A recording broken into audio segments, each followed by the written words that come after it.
وجود باری تعالیٰ اور توحید۔ حضرت امام اعظم ابو حنیفہ رضی اللہ تعالیٰ عنہ کا ایک دہریے سے مناظرہ۔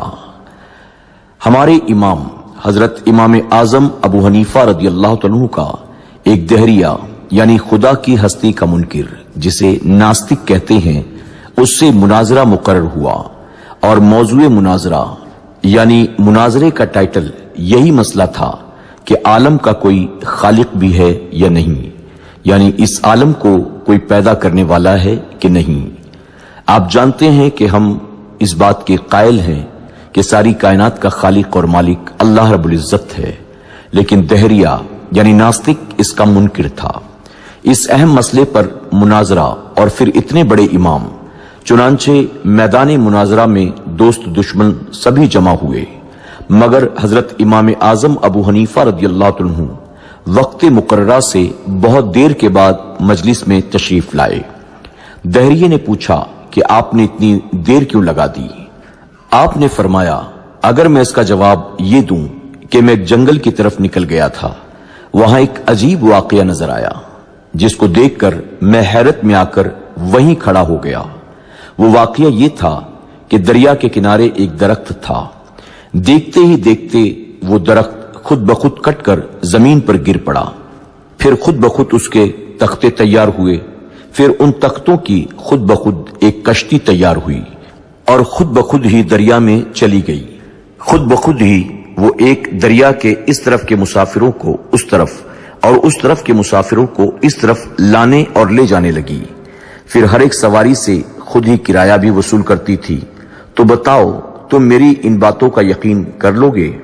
تو دہریے نے یہ سن کر ایک قہقہہ لگایا اور کہا، آپ جیسا بزرگ اور امام ایسا جھوٹ بولے تو تعجب ہوتا ہے، بھلا یہ کام کہیں خود بخود ہو سکتے ہیں؟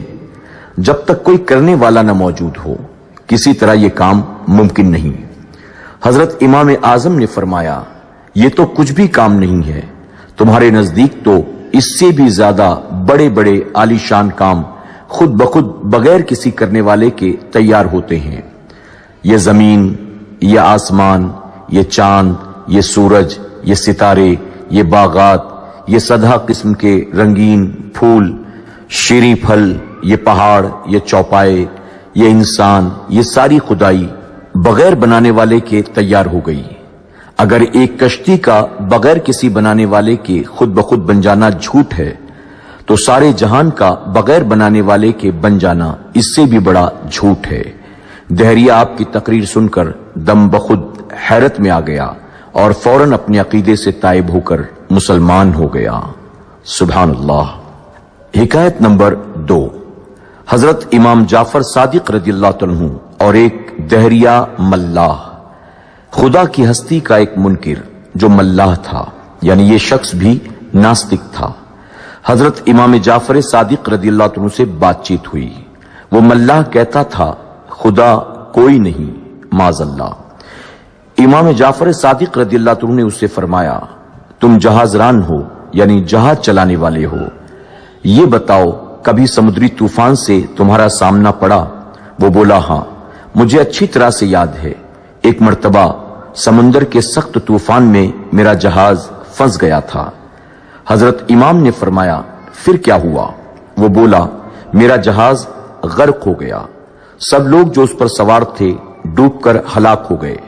آپ نے پوچھا، تو کیسے بچ گیا؟ وہ بولا، میرے ہاتھ جہاز کا ایک تختہ آ گیا تھا، میں اسی کے سہارے تیرتا ہوا ساحل کے قریب پہنچ گیا، مگر ابھی ساحل دور ہی تھا کہ وہ تختہ بھی ہاتھ سے چھوٹ گیا۔ پھر میں نے خود کی کوشش شروع کر دی، ہاتھ پیر مار کر کسی نہ کسی طرح کنارے آ گیا۔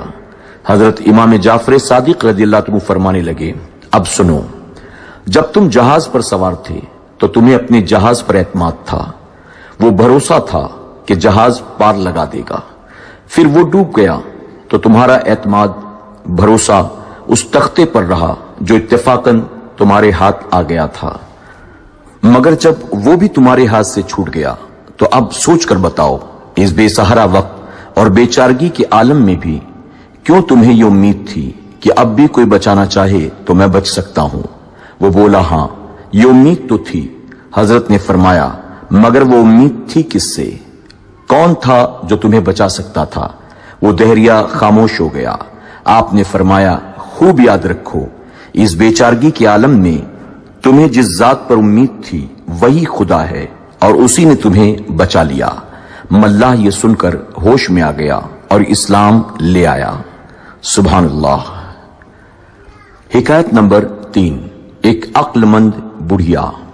ایک عالم نے ایک بڑھیا کو چرخہ کاٹتے دیکھا۔ فرمایا بڑی بھی ساری عمر چرخہ ہی کاتا ہے یا کچھ اپنے خدا کی پہچان کی؟ بڑھیا نے جواب دیا بیٹا سب کچھ اسی چرخے میں دیکھ لیا۔ فرمایا بڑی بھی یہ تو بتاؤ خدا موجود ہے یا نہیں؟ بڑھیا نے جواب دیا کہ ہاں، ہر گھڑی رات دن ہر وقت خدا موجود ہے۔ عالم نے پوچھا مگر اس کی دلیل کیا ہے؟ بڑھیا بولی دلیل میرا یہ چرخہ ہے۔ عالم نے پوچھا وہ کیسے؟